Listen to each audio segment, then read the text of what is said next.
ہماری تاریخ کے عظیم ترین دنوں میں سے یہ 6 ستمبر کا دن ہے۔ اگر آپ صرف اس دن کی صبح وہ تقریر سن لیجئے جو ایوب خان نے کی تھی، ریڈیو پاکستان پر وہ تقریر کی گئی کہ لا الہ الا اللہ کے ماننے والوں پر ہندوستان نے حملہ کر دیا، میرے قوم کے ہم وطنوں جنگ شروع ہو چکی ہے، اٹھو اور دشمن پر ٹوٹ پڑو۔ پاکستان کی پوری قوم نعرہ تکبیر لگاتی ہوئی سڑکوں پر نکل گئی تھی۔ ہندوستان نے 6 ستمبر کی صبح فجر سے کچھ پہلے لاہور شہر پہ حملہ کیا اور ان کے جرنیل نے بڑک ماری تھی کہ ہم 11 بجے تک لاہور جمخانہ میں بیٹھ کر شراب پئیں گے اور بدماشی کی محفل سجائیں گے۔ دشمن کی طاقت کا بھی پہلے اندازہ کیجیے۔ دیکھیے دشمن 5 گنا بڑا تھا آپ سے، اور اچانک اتنا بڑا حملہ کرتا ہے جس کے اندر ایک ایک حملے میں 500 ٹینک استعمال کیے جاتے ہیں، تقریباً 500 ٹینک لاہور میں، 500 ٹینک کے قریب سیالکوٹ کے اوپر جب حملہ ہوتا ہے، اور یہ دونوں سرحدی شہر ہیں ہمارے۔ اور حال یہ تھا کہ Pakistan was totally caught by surprise.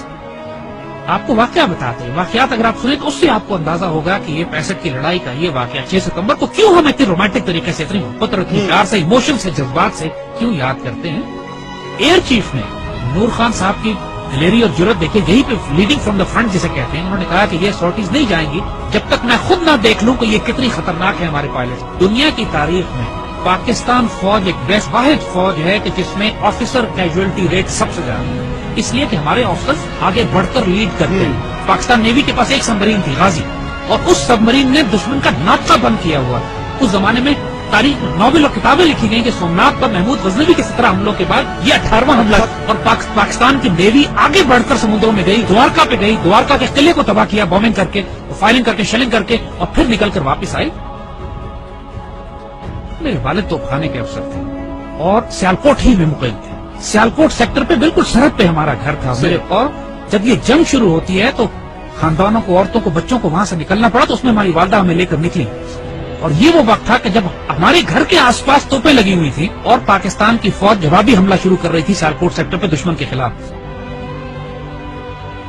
ایسے ایسے معجزات دیکھنے کو ملے ہیں۔ میرے والد عینی شاہد ہیں اس بات کے کہ ایک سیکٹر پر ہماری توپوں کی مدد کی ضرورت پڑی، ہماری پیادہ فوج کے مورچے تھے جن پر دشمن کے ٹینکوں کا دباؤ بہت شدید تھا، اور ہماری توپوں کی آخری حد سے بھی زیادہ 2-3 کلومیٹر آگے وہ دشمن کے ٹینکوں کے پوزیشنز تھی، اور جب مدد مانگی گئی تو حساب لگایا گیا کہ ہماری توپوں کے گولے دشمن تک نہیں پہنچ سکتے، اور صورتحال یہ تھی کہ اگر اس وقت مدد نہ دی جاتی اپنی فرنٹ لائن کو تو سیالکوٹ شہر کا ایک پورا سیٹ دشمن قبضہ کر لیتے۔ اللہ کے توکل پر یقین کریں، افسروں کی آنکھوں میں آنسو آ گئے، انہوں نے اللہ کے بھروسے پہ، اللہ کے آسرے پہ کر کے دشمن کی طرف توپوں کا منہ کر کے فائر کیا ہے، اور ناقابل یقین بات ہے کہ گولا تقریباً 2.5-3 منٹ لیتا ہے فائر ہونے کے بعد توپ کا اپنی منزل پہ پہنچتے ہوئے۔ 3 منٹ کے بعد وائرلیس پہ ہماری جو آگے ہمارے مورچے تھے وہاں سے نعرے تکبیر کی آوازیں آنے لگی کہ دشمن کے توپیں ٹھیک ٹینکوں کے بیچ میں گر رہے تھے، جو کہ ہماری توپ کی آخری حد سے بھی کئی کلومیٹر آگے تھا۔ نہ اس سے پہلے کبھی توپ نے اتنا دور فائر کیا، نہ اس کے بعد کبھی اتنا دور فائر کیا۔ اس موقع پر جب ضرورت تھی تو اللہ کی طرف سے تائید آئی۔ ہزاروں واقعات ایسے ہیں، یہ باتیں بزرگوں نے کتابوں میں بھی لکھی ہیں۔ آپ ممتاز مفتی کی کتابیں اٹھا کے دیکھ لیجئے، الک نگری دیکھیے، تلاش دیکھیے، اخبار میں اس زمانے کے تمام واقعات یہ چھپے ہیں۔ جب 65 کی لڑائی شروع ہوئی، ممتاز مفتی اپنی کتابوں میں لکھتے ہیں کہ مسجد نبوی شریف میں اللہ کے بندوں نے حضور صلی اللہ علیہ وسلم کی زیارت فرمائی اور دیکھا کہ حضور جنگی لباس میں اصحاب بدر کے شہداء کے ساتھ پاکستان کے دفاع کے لیے تشریف لے جا رہے ہیں کہ پاکستان پہ حملہ ہوا ہے، ہم نے اس کا دفاع کرنا ہے۔ اور یہ باتیں ممتاز مفتی نے لکھی ہیں، کتابوں میں چھپی ہیں، اخباروں میں چھپی ہیں، یہ باتیں اپنی طرف سے ہم نہیں بنا رہے۔ یہ باتیں کہ دشمن کے طیاروں کو ان کو ذمہ داری دی گئی کہ راوی کے پل پہ بمباری کرنی، وہ پائلٹ پکڑا گیا۔ جب اس سے پوچھا گیا کہ پل تو تمہارے سامنے تھا، تم نے بمباری کیوں نہیں کی؟ کہتے ہمیں کہا گیا تھا وہاں ایک پل ہے، مجھے 6 پل نظر آ رہے تھے۔ یہ باتیں دشمن کے سپاہیوں نے کہی ہیں جن کو گرفتار کیا گیا کہ وہ آپ کی گھوڑوں والی فوج کون تھی جو سفید لباس میں تھی اور جس کی تلواروں سے شعلے نکلتے تھے۔ یہ دشمن کے پائلٹس نے یہ باتیں کہی ہیں کہ ہم بم گراتے تھے، 35-40 کے قریب بم پنڈی پہ گرے، صرف 5 بم پھٹے، وہ بھی ویرانے میں، باقی بم پھٹے نہیں۔ بزرگ کہتے ہیں کہ فضائے بدر پیدا کرو تو ملائکہ آج بھی مدد کے لیے نازل ہوں گے۔ جنگ بدر پہ ہوا تھا نا ایسا، لیکن اللہ تعالیٰ قرآن میں فرماتا ہے کہ میں نے پھر 1000 ملائکہ نازل کیے، اور یہ بات صرف 1400 سال پہلے پہ محدود نہیں ہے۔ جب بھی مسلمان اللہ رسول کے نام پر کھڑے ہوں گے اس پاک سرزمین کی حفاظت کے لیے تو اللہ کی تائید نصرت آئے گی۔ 65 سب سے خوبصورت مثال ہے ہمارے لیے۔ ہم ایک واقعہ سناتے ہیں کہ جو ہمارے بچوں نے کسی کتاب میں نہیں پڑھا ہوگا۔ جب لاہور پر حملہ کیا انڈین ڈویژنز نے تو انڈین جرنیل اپنے سپاہیوں کو یہ حوصلہ بڑھانے کے لیے کہہ رہے تھے کہ لاہور اب صرف 3 میل 4 میل دور رہ گیا، بس تمہاری آنکھوں کے سامنے تھوڑا سا آگے بڑھو، اور لاہور تمہارے قبضے میں مزاحمت شدید ہو رہی تھی، اور پاکستان کے جوانوں نے اپنے آپ کو دشمن کے ٹینکوں کے سامنے ڈال دیا تھا روکنے کے لیے۔ اس کیفیت میں لاہور تقریباً 14 میل دور تھا۔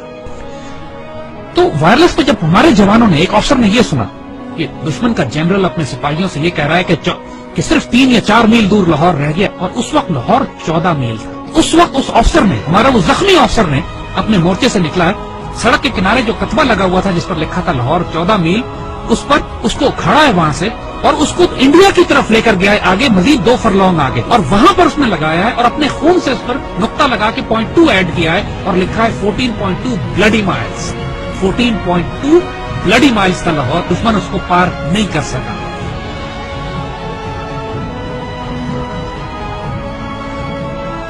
جب شہداء پہنچنا شروع ہوئے سی ایم ایچ میں، انہوں نے دیکھا کہ اتنا پریشر تھا کام کرنے کا کہ مرد سارے کام میں لگے ہوئے تھے، تو ان زخمیوں کو ریسیو کرنے کے لیے نرسز تھی، تو شہداء کو انہوں نے نرسز کے حوالے کیا کہ آپ ان کو تیار کریں اور رکھیں ایک ہفتہ کے بعد ان کو بریل کے لیے لے جایا جائے گا۔ تو آنے والے جوانوں نے جب یہ دیکھا کہ بہنیں اور بیٹیاں ان شہداء کو ریسیو کر رہی ہیں تو ان کی آنکھوں میں آنسو آ گئے۔ واپس جا کے اپنی پوری یونٹ میں اعلان کیا کہ وہ شیرو دلیرو سینوں پہ گولیاں کھانا، پیچھے تمہاری بہنیں تمہیں وصول کر رہی ہیں، ایسا نہ ہو کہ تمہاری پشت دیکھیں اور یہ کہیں کہ یہ بغیرت پشت پہ گولی کھا کر آئے۔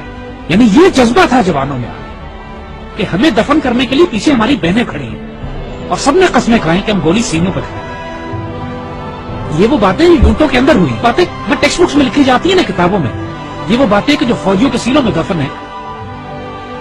ایسے بھی موقع آ گئے کہ جب دشمن کے ٹینک ہمارے توپخانے کے اتنے نزدیک پہنچ گئے کہ براہ راست توپخانے اور ٹینکوں کی لڑائی شروع ہونے والی تھی۔ کہا جاتا ہے دوسری جنگ عظیم کے بعد سب سے بڑی ٹینکوں کی لڑائی بھی سیالکوٹ میں لڑی گئی۔ باقاعدہ ایک آرٹلری افسر نے کمانڈ دی کہ H E unload and A P load, یعنی ہائی ایکسپلوسو شیل نکال دو اور اب آرمر پیئرسنگ شیل لوڈ کرو، کیونکہ اب توپ اور ٹینک کی براہ راست لڑائی شروع ہونے والی۔ اور یہ ایسا موقع ہوتا ہے کہ جس کے بعد آر یا پار ہوتا ہے، اور ایسے موقع پہ اللہ نے دھند بھیج دی، بیچ میں دھندیں آ گئی جس کی وجہ سے دشمن کے ٹینک رک گئے، اور جس طرح پہلے کہا تھا کہ پہلے دشمن نے خوف طاری کر دیا اللہ۔ یہی وہ نظریاتی اور روحانی احساس تھی ہماری جو ہمیں پاکستانی مسلمان بنا۔ وہ کیا چیز تھی جس نے ہمیں سیسا پلائی ہوئی دیوار بنایا؟ وہ یہی کلمہ تھا، لا الہ الا اللہ، جو ہمارے دل کی دھڑکنوں میں محمد رسول اللہ ماشاء اللہ۔ اور آج جو 10,000 بچے اور افسر جوان ہمارے شہید ہوئے ہیں پاکستان کے دفاع میں، کشمیر سے لے کر وزیرستان میں، فاٹا میں، سوات میں، خوبصورت ترین بیٹے، ہماری مٹی کا نمک، 21، 22، 24 سال کے، 25، 26 سال کے خوبصورت جوان، اپنے جب چھوٹے بچوں کو چھوڑ کر، والدین کو چھوڑ کر، بیویوں کو چھوڑ کر، جنہوں نے شہادتیں دی ہیں اور خواہش کر کے اپنے آپ کو والنٹیئر کر کے شہید ہوئے ہیں۔ بہت بھاری قربانیوں کے بعد یہ پاکستان آپ کے حوالے کیا جائے۔ اس پرچم کو گرنے نہ دیں، اس پرچم پہ سب کچھ قربان کر دو۔ اس کی مٹی میں تمہارا خون شامل ہو گیا نا، 2 جہانوں میں خوش نصیب ہو جاؤ گے۔ اس مٹی کو چھوڑ کر چلے گئے، بد نصیب ہو جاؤ گے۔ جو اس پاکستان میں بستا ہے وہ سایہ خدائے ذوالجلال ہے کہ دیکھو اس پاکستان کو ہلکا نہ لینا، یہ اللہ کے رازوں میں سے ایک راز ہے، اس پر قربان ہو جاؤ، سب سے سستا سودا ہے، سب سے اعلیٰ سودا ہے۔ یہ ہمارے بیٹے جو اس پہ قربان ہوتے ہیں نا، یہ سوال نہیں کرتے کہ اس پاکستان میں ہمیں کیا دیا۔ اس پاکستان کو آزاد کی ضرورت ہے۔ Make a stand, stand from, stand United, live with dignity, and inshallah Allah will give you the opportunity to die with honor.